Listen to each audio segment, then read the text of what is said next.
let's make a deal. Let's do some massive deals in the next 12 months. I'm talking about some six-figure profitable deals in the next 12 months. And to help us with that, I've got Mark Stubler and Cody Hofhine from Joe Homebuyer on today's show talking about when to make the decision to wholesale a deal or flip a deal. So strap in, get ready, because this podcast episode is going to be bananas. Check this out.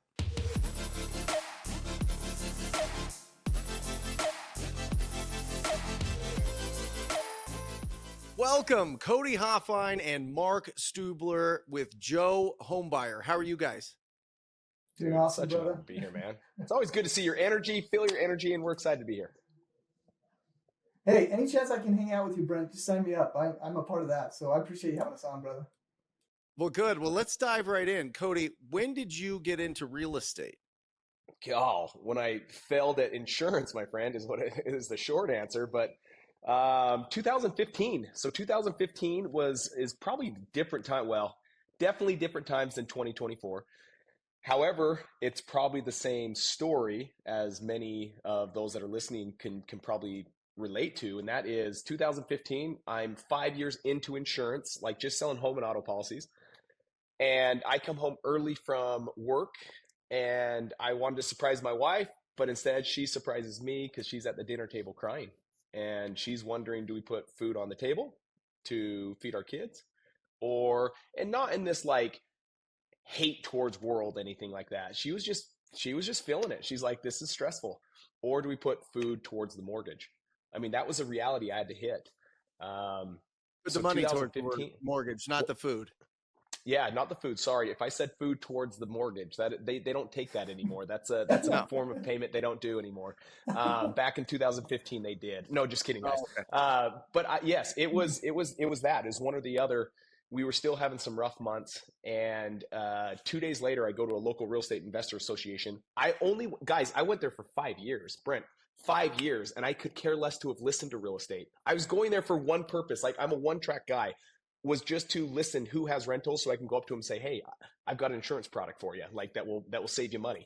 And that's all I heard for 5 years. And everyone was talking about wholesaling, rentals, flips, all this stuff, real estate. And I was just like in one ear and one out the other. But I went with a different set of ears that time. So in 2015, I go 2 days later after seeing my wife cry.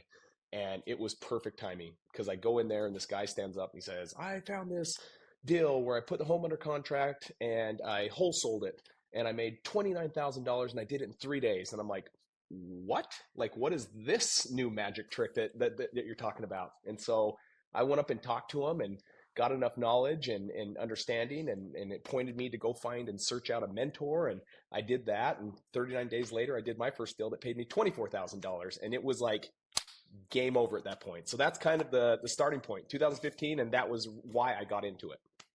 How did you find that first deal? So that was direct mail, of all things. So it was hiring, like I said, this mentor, and he just kind of showed me lists, like get your hands on these lists. And at that time, it wasn't. I think it's more automated now, and there's definitely some service providers out there that get you a lot easier. I had to physically go down to the state buildings, like the courthouses, and pull some of these lists. And maybe that's what made it uniquely hot back then too. Like it was just, you had to go out and you had to like put your sweat into it to find these lists. And sometimes these state office buildings, they would be like, no, that list doesn't exist. And I get back on the phone with the mentor and I'm like, hey, they say this list doesn't exist. They're like, no, it exists. You go in there and you find out if they like a Diet Coke, whatever it is, like that list exists, they have it.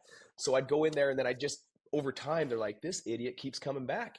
Because I wouldn't give up. I did trust the process. I'm not someone that gives up easy, but it was like, man, I had to go into some of these courthouses 3 or 4 or 5 times, or state departments, and go in there 3 or 4 times before they're like, oh yeah, we have that list. I'm like, isn't that the same thing I just said like 4 times ago? And anyways, yeah, that's how I got my hands on my first list. And it's just like, there was probate list, there was tax delinquent list, there was all these different lists that you could pull. And I just started making sure motivated seller lists. Yes.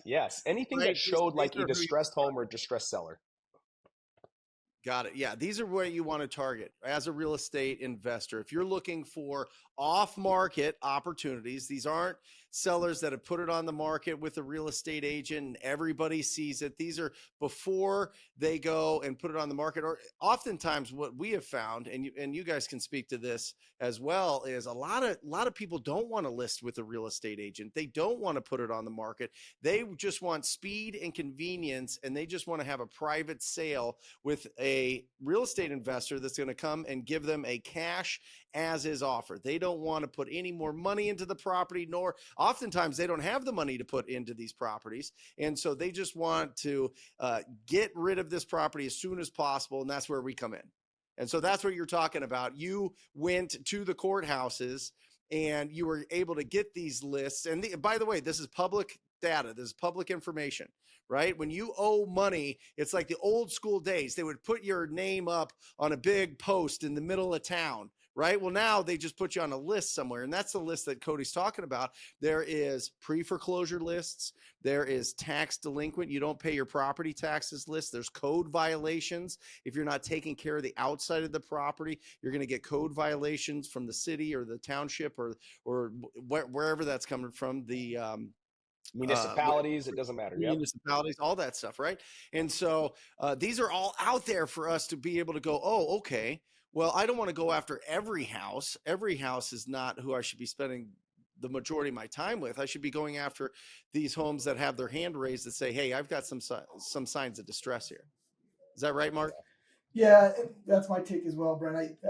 These lists, probate, pre-foreclosure, these are families that can benefit from your services because there's an event occurring. There's something, a pending event. There's a need for, our services to provide a solution for their property, to help them transition to the next phase of their life. And so we find that, by focusing on those right lists, it saves you the right time and energy, and you can really focus on families that can benefit from your service.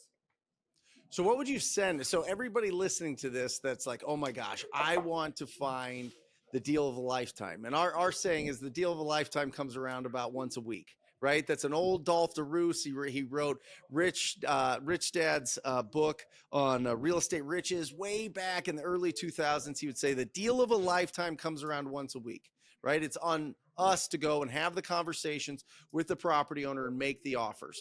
So Mark, if you were to send out some mail, and you do send out mail, what do you send? Sure. And what is the process there to have people call you when they're ready to sell their house? Well, I like direct mail for that reason. They do call us, right?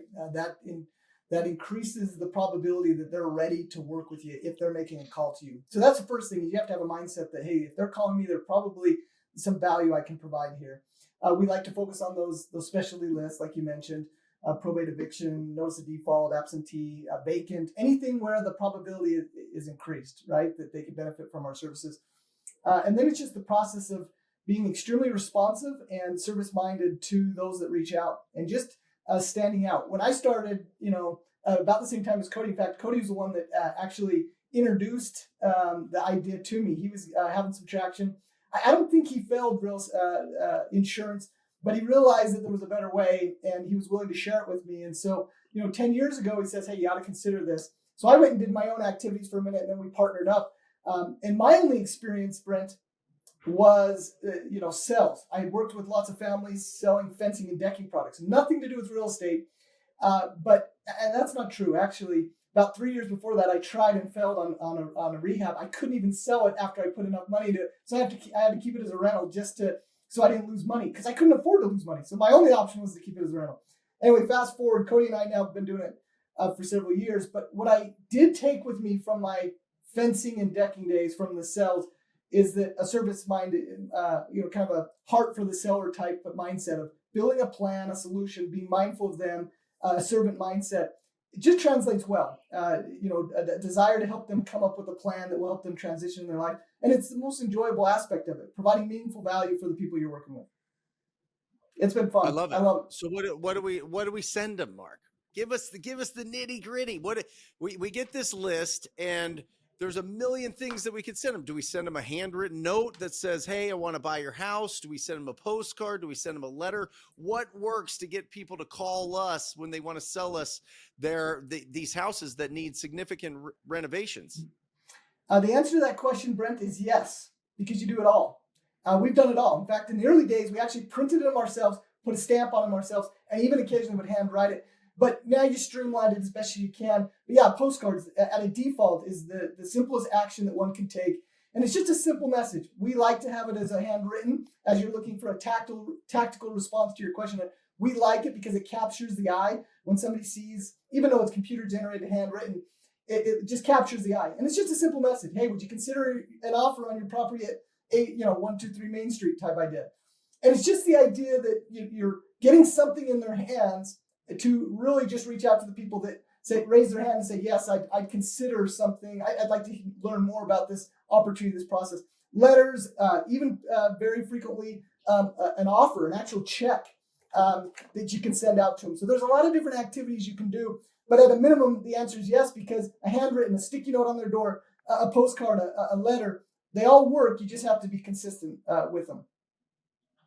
Awesome. Cody, when you closed that deal, what'd you make on your first deal?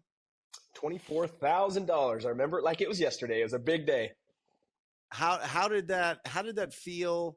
How did your wife feel? How did the family feel? I mean, was that the turning point? I mean, did you just go, you know what? This is my life now. I mean, this is the path that I want to go on. I finally found it. Because it took me a long time to figure this out, right? Do I be a real estate agent? Do I flip houses? Do I just start building a rental portfolio?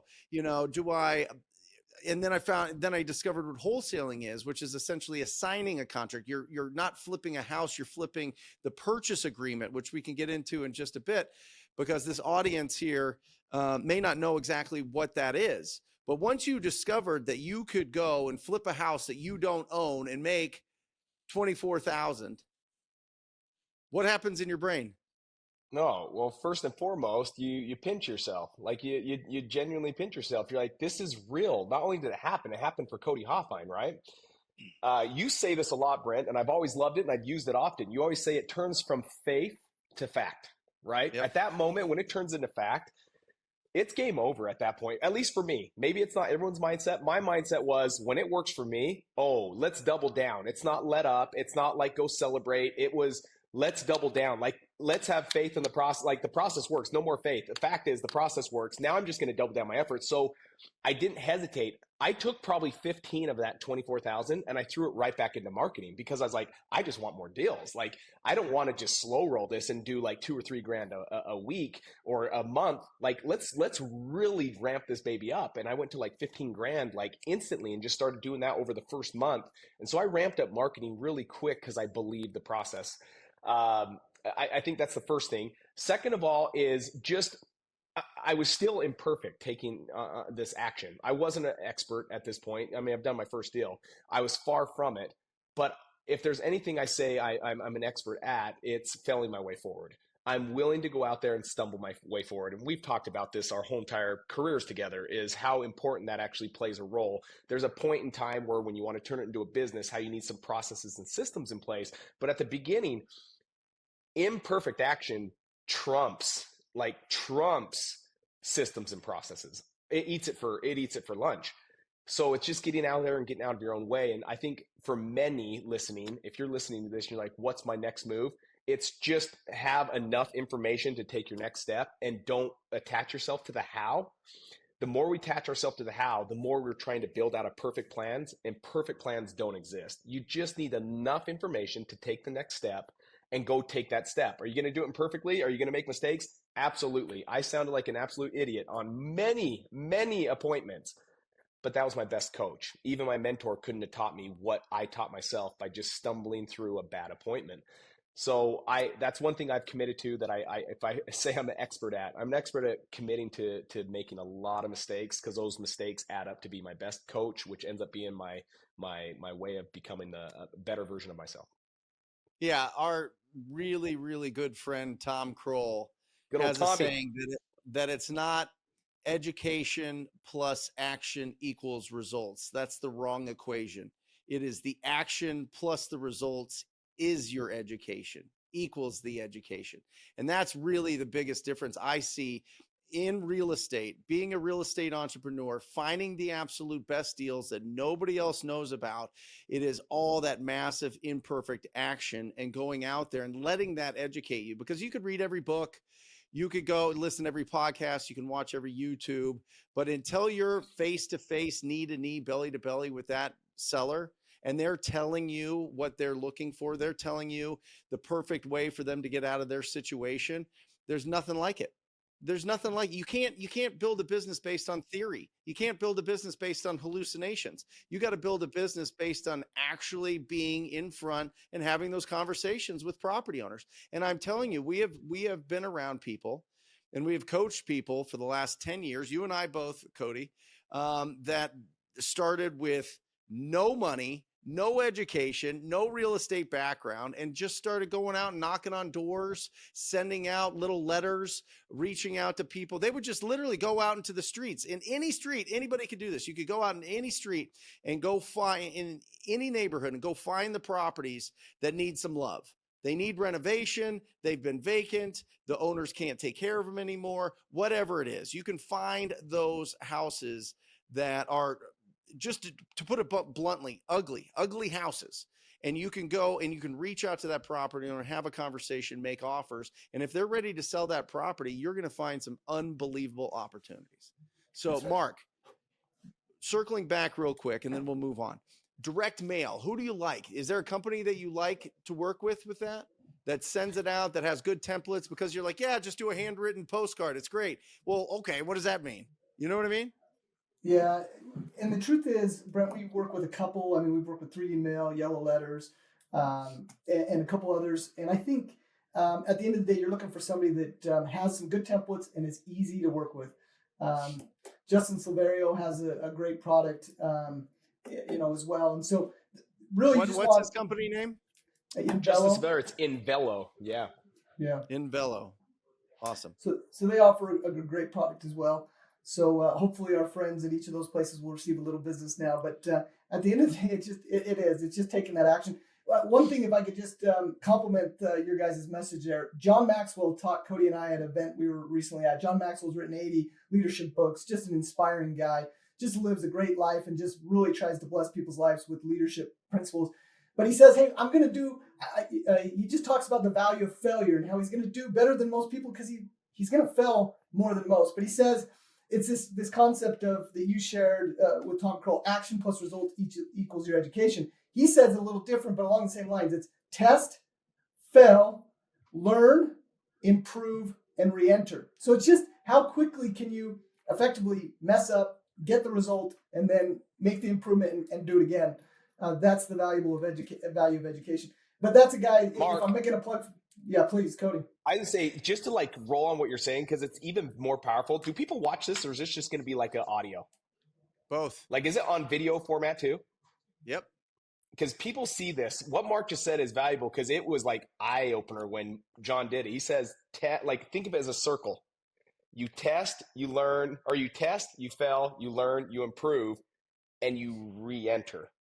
You test, you fail, you learn, you improve, and you re-enter. So each time, for those that can't see what I'm doing, as you re-enter, you're gaining traction, you're building up, you're improving, you're becoming 1% better. And so that was the big visual that he wanted. He even made it so clear. He's like, no, put down your pencils. Look at me when I do this. And he did that whole thing, then re-enter. Did the whole thing and then re-enter. He's like, this is why I'm better than most, because I re-enter at a faster pace than everyone else. Love it. At the time of this recording, we're approaching the new year. Everybody's putting together their goals for the next year. Everybody's got those stars in their eyes and the electricity coming out of their fingers and the fire in their belly. How do we make sure that the next 12 months is the best financial 12 months that we've ever had? Ooh. So a financial plan for the next 12 months to just knock it out of the park. Do you want me to take a stab at it first here, Cody? Sure. Here's what we do with our own company. And we just got off a call doing this. And it was a heated call. Like we're trying to figure out our own goals, right? I got heated up. Like, I'm like, gosh, here's what I'm trying to do, but I'm trying to figure this out, right? So it's not a perfect, well, there's a perfect science behind it. But what's beautiful is the conflict is a great thing. So it is coming up with a year, and most people really overshoot what they can do in a year, but undershoot what they can do in like 3 to 5. We hear that all the time. And so it's getting something that is smart, and that would be specific, measurable, attainable, and then relevant, and then time bound, right? So it's a SMART goal. And we make sure that you do something that pushes you, that stretches you, right? The law of the rubber band, like John Maxwell says, the rubber band is only useful when it's stretched. And that's the same thing with us. We're only useful when we're stretched. So push some goals that stretch you, and then break it down quarterly. And so we like to break ours down, and you can find this in a format called EOS, Entrepreneurs Operating System. And that is, you break them down in 90 in quarterlies, right? So you break them down in your quarters, and then you set your goals. They would call them rocks. You set your goals on what's going to happen as a company. And then with those goals, the company goals, you're going to break it down to individual goals, who's going to hold what, and to be able to what everyone needs to do so that these company goals get hit for the 90 days.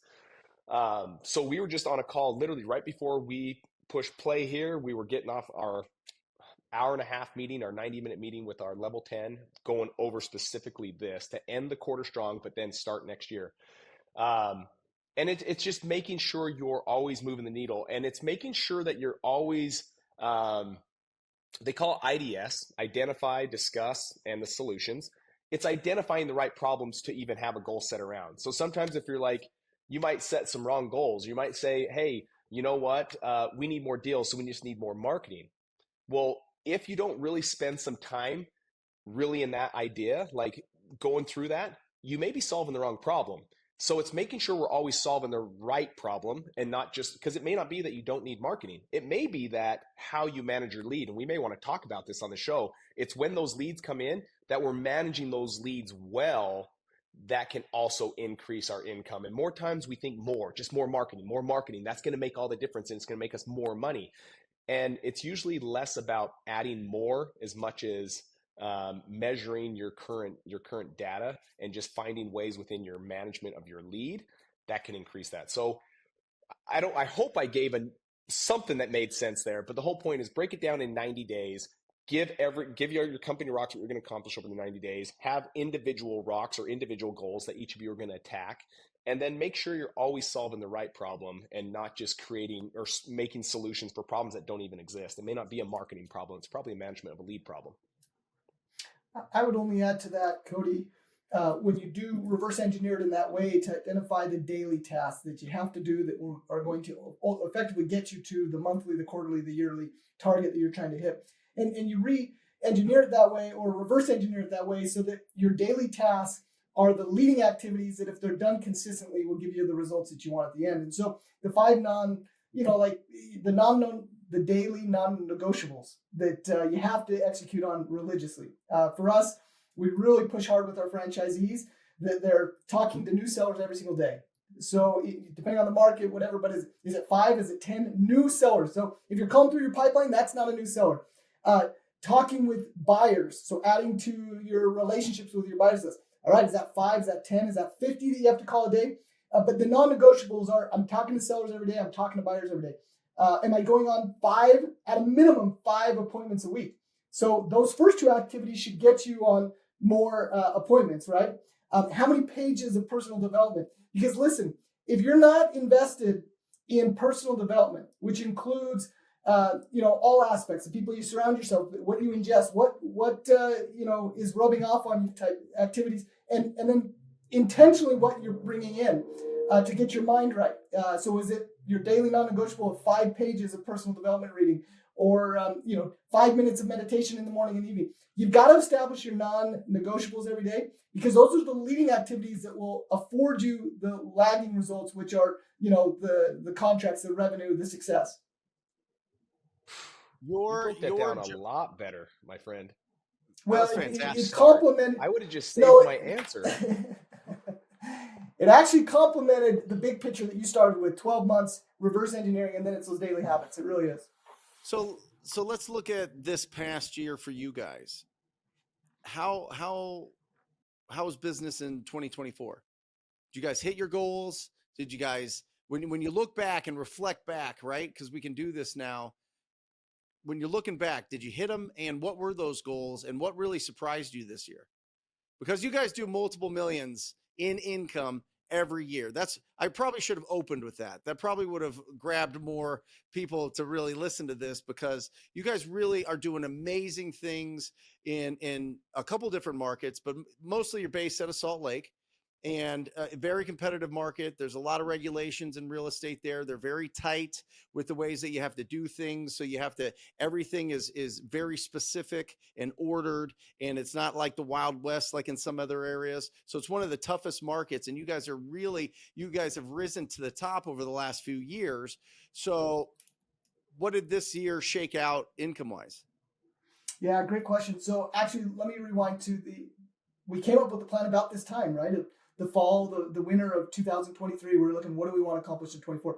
We actually determined, Brent, that we weren't so much worried about top line revenue as we were determined this year, more than any other year, we wanted to improve our profitability. So we actually dissected the entire 2023 and all the results, and we determined that there was really two major functions that produced most of the revenue for us, our marketing channels, which was PPC and very targeted direct mail. So those were the two biggest, but we understood that we also want to have a proactive outreach. So we kept the cold calling going, but again, just a targeted list at a lower volume. And our whole focus was we want to create more with less as it relates to marketing. So very specifically, are we on target to hit our goal? We've got to finish this month strong. But what's most impressive is it's not our biggest top line revenue year. Yes, our target is several million every year, but our profitability is very healthy. So we're encouraged by what we're bringing in relative to what we're spending. We realize we want to do it with less personnel. We want our labor efficiency to be super attractive, and we want our ratio of return relative to our expenses to be attractive as well. And that's what we focused on this year, so that we're actually doing less activities, and it's been rewarding. Yes, we've got a heavy lift the next 2.5 weeks here, but we're encouraged by the results we've had this year. So what's top line? So we'll do over 2 just in Utah, and then we'll 2 million. do, yeah. And so how many deals is that, guys? Probably the least amount we've ever done. They're just more profitable deals. So I think we're now under 100. We used to do over 100 to do the same revenue. We're now doing under 100 deals to get over 2 million just in Salt Lake City. Love it. And that's because you guys are doing more flips than wholesales. Great question. Yes. All the above. Yes. Go for it. Go for it, Mark. And chime in anytime, Cody. But yes, we just are really sensitive to how do we extract as much revenue from every deal. So wholesaling is still a practice that we do virtually on or we go through the motions of wholesale virtually on every transaction. So we'll send it out to our buyers, because for the right offer, we're going to assign anything, right? If we can get about 75 to 80% of what we'd make otherwise, we're going to assign it, which sometimes the market affords that. When buyers are buying, sometimes you just get crazy offers from the buyer pool, and it just doesn't make sense to rehab it because you're making 75, 80% of what you'd make after you rehab it yourself. Today's market's a little different. So it ebbs and flows, to answer your question, Brent. There's times where it's heavier flip, and there's times it's heavier wholesale. And we're just sensitive to what can we methodically do on the exit strategy to be very calculated in our exit, so we're optimizing revenue on every single transaction. Love it. So just for anybody that doesn't know, whenever you're looking at an opportunity, there's really 3 buckets. There's really 3 exit strategies that we talk about. There's a buy and hold. This is where you buy it and you put it into your portfolio and you keep it as a rental. There's the buy and flip, which is like HGTV shows. You take a house that's run down and ugly, and you have demo day, and then you have the design, and then it looks beautiful, and then you just sell it on the open market. And then you have the ability to assign your interest in a purchase agreement. Essentially, when you put together a purchase agreement between a homeowner and yourself, they're the seller, you're the buyer, you can then reach out to other investors in your area and see if they want to buy that opportunity from you, which means that you would scratch out your name as the buyer, put their name in, and they typically pay you a fee anywhere from $10,000 to $25,000 to $50,000 depending on the deal, for the right to be able to buy that property to either keep in their portfolio or to flip. And that's what Mark's talking about when he's talking about reaching out to the buyers and taking every single deal that comes across their desk and putting it out to the buyers to see what they'll be willing to pay for them not to have to do the remodel themselves. But when you do the remodel yourselves and the market's not crashing, and you can get in and get out of that property within, 3 to 6 month window, the spreads on those are what?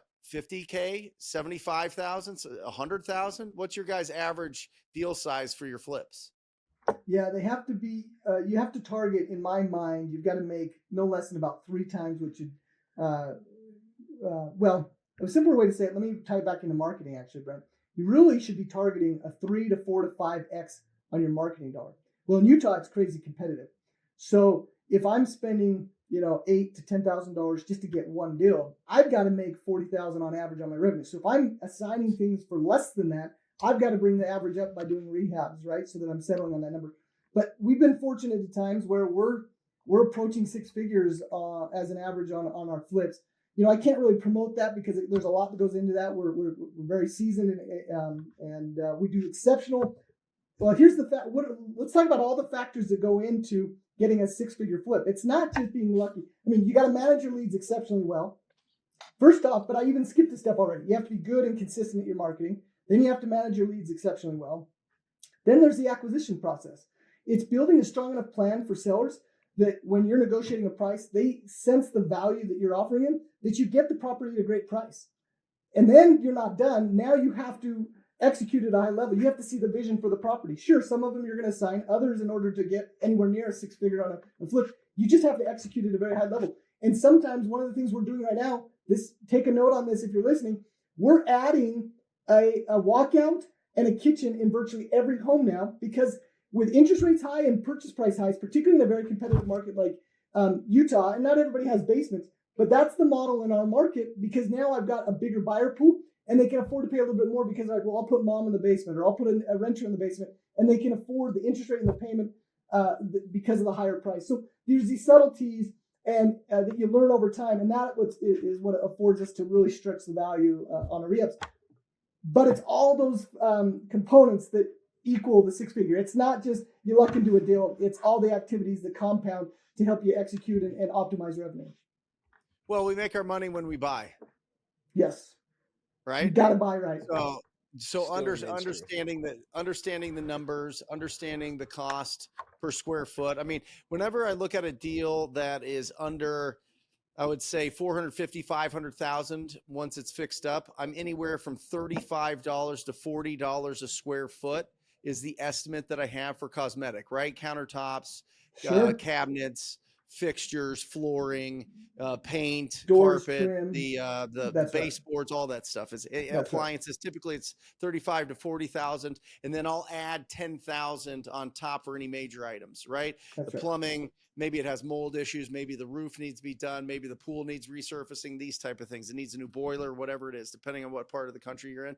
And so you don't have to really, when you're looking at an opportunity, you can use those numbers, $35 to $40 a square foot plus 10,000 for major items to put together an estimate on how much it'll cost to rehab that property. Do you guys agree with that?